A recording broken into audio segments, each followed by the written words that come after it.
تو آپ کی اس تحریک کے اندر آپ کے منتخب نمائندے بھی آپ کے ساتھ ہیں. آپ نے کبھی ان سے پوچھا کہ ہمارے ساتھ یہ ظلم یہ زیادتی کیوں ہو رہی ہے آپ لوگوں کی موجودگی میں؟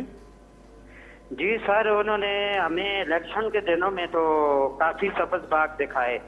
ایک الیکشن نہیں ہے، 5 کے بعد یہ تیسری دفعہ الیکشن ہو گئے. سر 2 سال گزرے ہیں نا جی الیکشن کو. جی تو سر اس وقت انہوں نے ہمیں سبز باغ دکھائے، لیکن اس کے بعد وہ ایسے غائب ہو گئے جیسے وہ تھے ہی نہیں.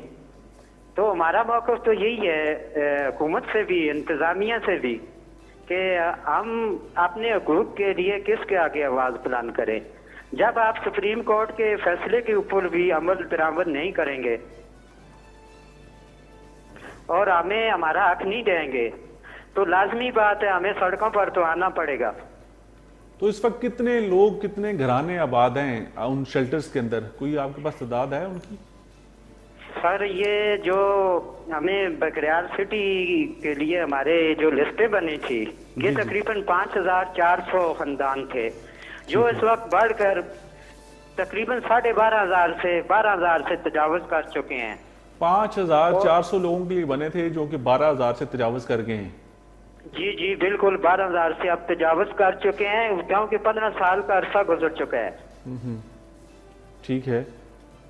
تو اس دوران آپ کی کوئی مالی مدد ہوتی رہی؟ آپ کو کوئی ماہانہ کوارٹرلی 3 مہینے بعد سالانہ کچھ آپ کی مالی مدد ہوتی رہی کہ آپ نے اپنا سروائیو کرنے کے لیے اپنی زندگی گزارنے کے لیے کیا کرنا ہے کیسے کرنا ہے؟